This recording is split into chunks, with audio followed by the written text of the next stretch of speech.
Zrobimy dzisiaj struclę makową mojej mamy z parzonej mąki, trochę inną, ale prostą. Idealną na święta. Składniki wypisałam Wam również w opisie pod filmem.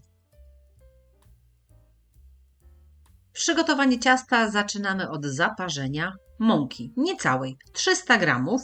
Zalewamy ją wrzącym mlekiem, 250 ml. Mieszamy. Powinno powstać gęste, klejące ciasto.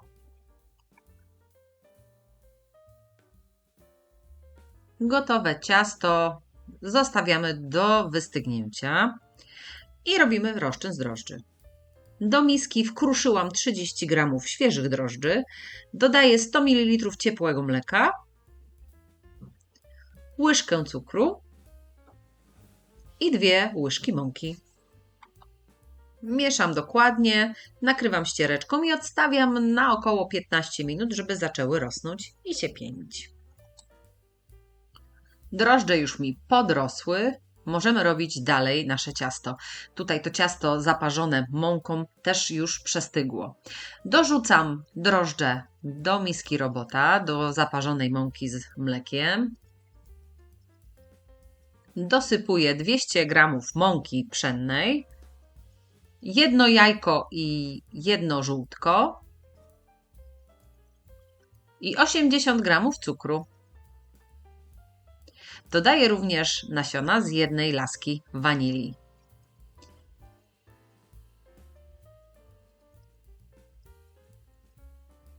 I szczyptę soli. Wyrabiamy gładkie ciasto. I jak składniki się połączą, to dolewam roztopione, przestudzone masło 100 g. I wyrabiam z masłem jeszcze około 4-5 minut. Gotowe ciasto nakrywamy folią spożywczą i odstawiamy do wyrośnięcia na około 1 godzinę, aż podwoi swoją objętość. Jak ciasto wyrośnie, to posypujemy blat lub stolnicę mąką i wyjmujemy nasze ciasto. Ono ma bardzo fajną konsystencję. Dzielimy je na 2 części i każdą rozwałkowujemy na prostokąt.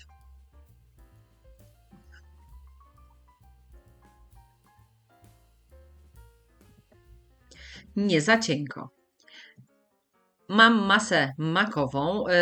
Przepis na masę makową znajdziecie również na mojej stronie i na moim kanale. Link wrzucę oczywiście pod filmem lub w komentarzu. Masy mam około kilograma, może być odrobinę mniej. Rozkładam tak, żeby brzegi nie były nią pokryte i zwijam w rulon. Brzegi zalepiam, boki. Jak gdzieś Wam się dziurka jakaś zrobi, to weźcie kawałek ciasta i też dolepcie. Przekładamy gotowy rulon naszego ciasta na papier do pieczenia i zwijamy go dookoła, ale tak, żeby miał odrobinę miejsca na to, żeby jeszcze troszkę podrosnąć, tak około centymetra luzu, ale nie więcej, żeby nam się nie rozpadł, jak będzie się piekł. Zawijam go podwójnie, w jeden papier i jeszcze raz w drugi. Mam, jak widzicie, troszkę miejsca zostawionego i do tego dowijam drugą warstwę papieru, żeby na pewno mi się nie rozwinął. Gotowe 2 makowce przekładam na blaszkę od piekarnika. Zobaczcie, w drugim też mam troszkę miejsca. Zawsze możecie go jeszcze tym papierem trochę docisnąć, jeśli tam za dużo go zostawicie. Wstawiamy go do piekarnika rozgrzanego do 190 stopni, góra-dół i pieczemy około 40-45 minut. Po tym czasie zostawiamy go jeszcze w uchylonym piekarniku, oczywiście wyłączonym, na około 15 minut. Po tym czasie dopiero wyjmujemy makowiec i studzimy. Gotowe makowce jeszcze polewamy po wierzchu lukrem.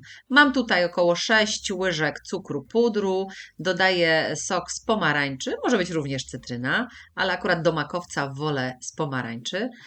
I mieszamy, o jeszcze trochę soku, aż będzie taka fajna konsystencja, żeby nie było za rzadkie, ale też nie za gęste, żeby nam się polało po makowcu. Możecie dodatkowo jeszcze ozdobić skórką pomarańczową lub posypać suchym makiem. To już jak wolicie. Ja jednak tylko daję lukier i nic więcej. Taki makowiec też bardzo fajnie się mrozi. Ja zazwyczaj robię go wcześniej i sobie mrożę, żeby przed samą Wigilią mieć troszkę mniej pracy. Wystudzony od razu można kroić.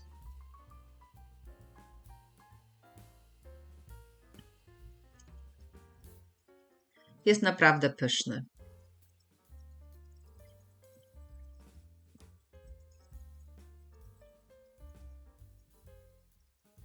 Jest jeszcze bardzo świeży, więc trzymam go sobie, żeby mi się nie rozleciał, bo jest jeszcze lekko ciepły. No nie mogłam się powstrzymać. Smacznego!